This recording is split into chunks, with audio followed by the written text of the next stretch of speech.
नमस्कार, आप देख रहे हैं थारू समाचार। मैं राजन आपका बहुत बहुत स्वागत करता हूं। हमारे साथ हैं ऐसी शख्सियत जो खटीमा क्षेत्र में किसी जान पहचान की मोहताज नहीं है। हमारे थारू क्षेत्र में इनका अच्छा खासा नाम है। 2 बार पूर्व जिला पंचायत सदस्य रह चुके हैं। वर्तमान में राणा थारू परिषद के अध्यक्ष हैं। बहुत बहुत स्वागत है सर आपका। जी सर, आपका इंटरव्यू करने का मकसद ये है कि हमारे यहाँ थारू क्षेत्र में एक राजनीतिक उदासीनता देखने को मिलती है कि कई जगह मैंने देखा है राजनीतिक रूप से लोग इतने सक्षम नहीं रहते हैं या फिर इतनी दिलचस्पी नहीं लेते हैं राजनीतिक मुद्दों पर। आप इसको कैसे देखते हैं? सबसे पहले तो मैं जो हमारा थारू समाचार है, मैं आप लोग जितनी भी टीम आई हुई है, मैं उनको होली की ढेर सारी शुभकामनाएं बधाई देता हूं। और जहां तक आपने जो सवाल मेरे से किया है कि राजनीतिक परिप्रेक्ष्य की बात थारू समाज एक बहुत सीधा साधा एक जनजाति के लोग हैं। हम लोग राजनीतिक दृष्टिकोण से बहुत पिछड़े हुए हैं। कारण ये है कि हम लोग अपने अधिकार और कर्तव्य को बहुत अच्छी भलीभांति पूर्वक नहीं जानते हैं, क्योंकि जब तक अपने अधिकार और कर्तव्य की जानकारी नहीं होगी हम लोग कुछ नहीं कर पाएंगे। इसलिए मेरा ये कहना है कि अपने अधिकार को हमें समझना पड़ेगा। कहने का मतलब ये है, राजनीतिक क्षेत्र में राजनीतिक एक लोकतांत्रिक देश है हमारा।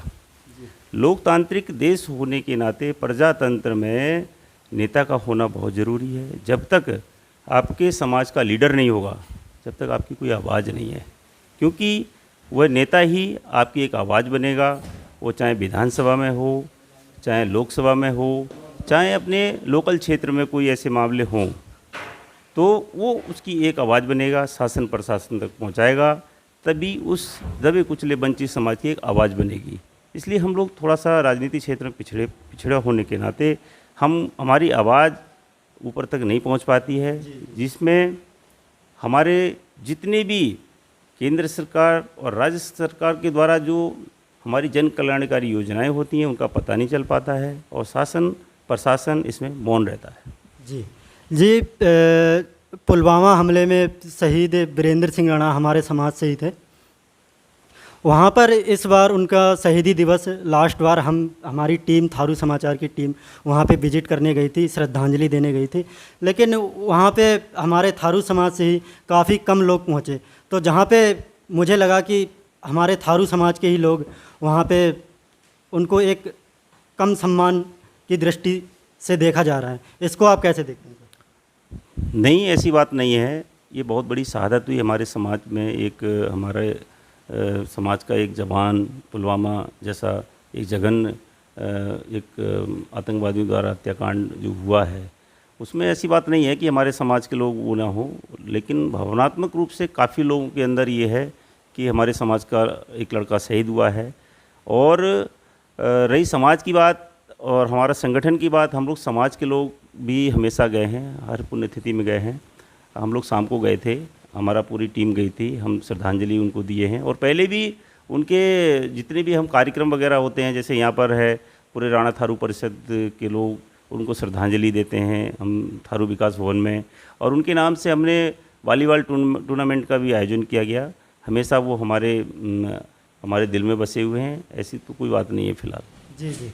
जी, पिछले 3 से 4 महीनों पहले हरिओम हत्याकांड हमारे समाज में ही हुआ था, तो जिसका खुलासा जहाँ तक मुझे पता है कि अभी नहीं हो पाया है। तो उसके बारे में आप क्या कहेंगे? हाँ, वास्तव में ये बड़ा एक दुखद घटना थी। हमारे समाज का एक बहुत बड़ा होनहार लड़का हरिओम राणा, जो बीएचयू की पढ़ाई करने के बाद में वो मुंबई आईआईटी में उसका सिलेक्शन होता है और उसने जनरल क्वालिफाई करके बहुत अच्छे नंबरों से पास हुआ था। एक बहुत होनहार, एक समाज के लिए एक बहुत बड़ी क्षति हुई हरिओम हत्याकांड होने से। और बड़ा दुखद घटना तो ये है कि अभी तक उसका कोई वो नहीं कर पाए हैं, किसी उसके हत्यारे की खोज नहीं कर पाई, पुलिस लगी पड़ी है। पता नहीं क्यों ऐसा हो रहा है, उसके जो हत्यारे हैं उनकी खोज नहीं कर पाई। हम लोग भी थारू परिषद की ओर से भी उनके घर में हम लोग गए थे, हमने सांत्वना दी थी कि अगर कोई ऐसी दिक्कत आएगी तो हम आपके साथ हैं।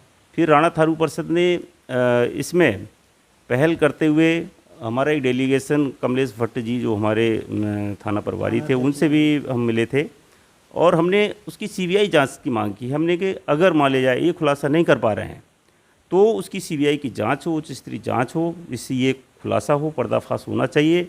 और इसी प्रकरण को लेकर के हम बहुत ज़्यादा दुखी थे, क्योंकि पुलिस प्रशासन हमारे समाज के जो दबे कुचले लोग थे, जो हमारे लड़के थे, पढ़ने वाले, स्कूल पढ़ने वाले नाबालिग बच्चे थे, उनकी बेरहमी से अवमानी उनके साथ में अत्याचार हुआ, पिटाई की गई।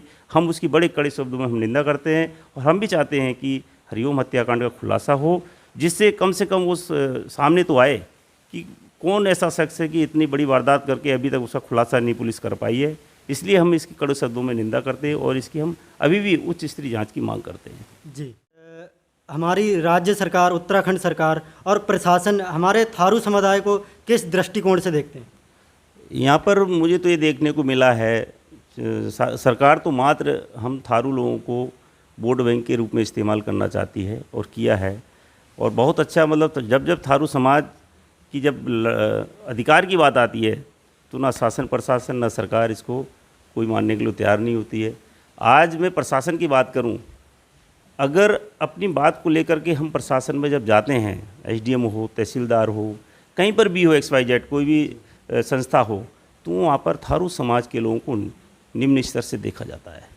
कोई हम अगर अपनी बात को रखते हैं वहाँ पर, उसको इग्नोर किया जाता है।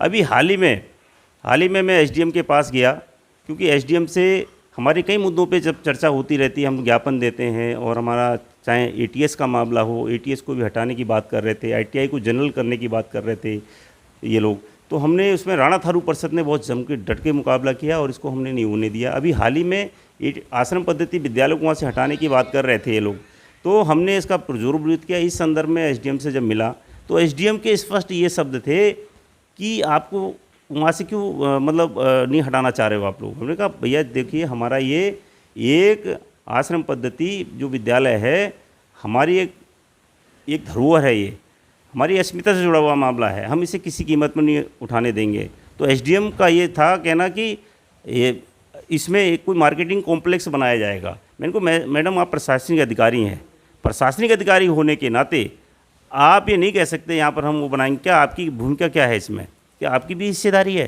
तो एसडीएम मेरे से एकदम दूसरे स्वर में बात करने लगी। अगर हम कोई काम, कहने का मतलब ये है, कोई काम करने के लिए अगर उनके पास जाते हैं तो वो हमारा काम नहीं करते हैं, ये मेरा कहना है।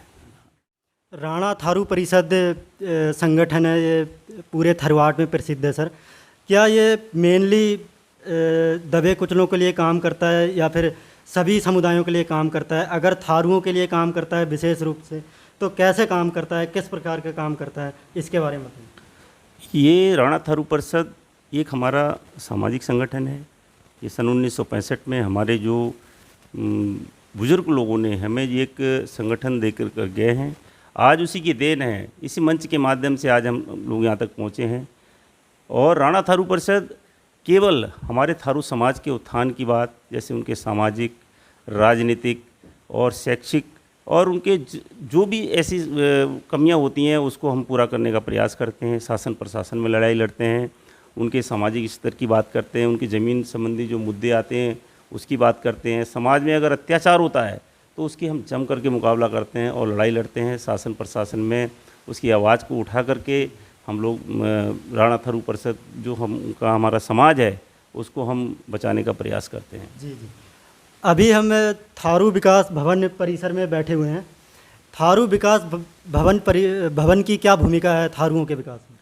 ये थारू विकास भवन हमारे एक ऐतिहासिक धरोहर है थारू समाज की। जब मैं राणा थारू परिषद का उपाध्यक्ष था तो माननीय हमारे पूर्व विधायक गोपाल सिंह राणा जी के नेतृत्व में एक डेलीगेशन गया शासन में, और हमने वहाँ पर जो मुट्टू साहब थे एक सचिव समाज कल्याण के, उनसे हमने मांग की कि हमारे पास अपना कोई घर नहीं है जहाँ पर हम पूरे समाज की बैठक कर सकें और अपनी कोई किसान गोष्ठी कर सकें, सामाजिक और सांस्कृतिक गतिविधियों का संचालन कर सकें। तो इस बात को लेकर के मुट्टू साहब ने बड़ी गहनता से इसको समझा और हमसे कहा कि आप लोग एस्टीमेट बना के लाइए, हम आपको देते हैं। तो उन्होंने, हम एक हफ्ते के अंदर RESS का एस्टीमेट बना के ले गए और 1 महीने के अंदर अंदर हमारा ये थारू विकास भवन के लिए लगभग 1 करोड़ रुपए पैसा सैंक्शन हुआ।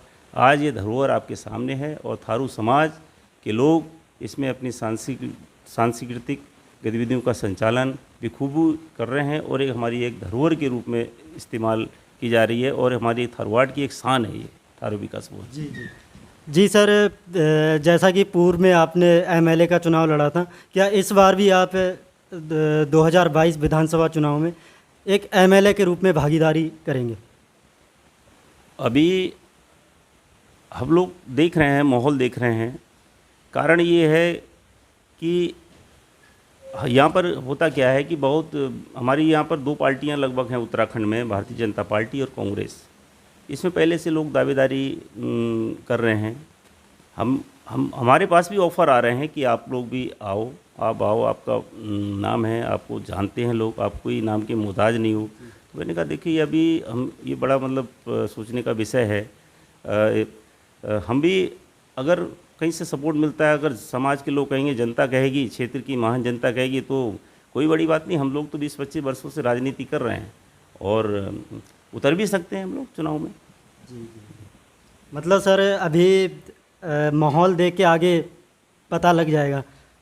जी जी जी आप देख रहे थे हमारे साथ थारू राणा परिषद के अध्यक्ष रमेश सिंह राणा थे और मैं अपने सहयोगी किशन राणा, रुस्तम राणा और अनुज राणा के साथ राजन सिंह, थारू समाचार के लिए। धन्यवाद।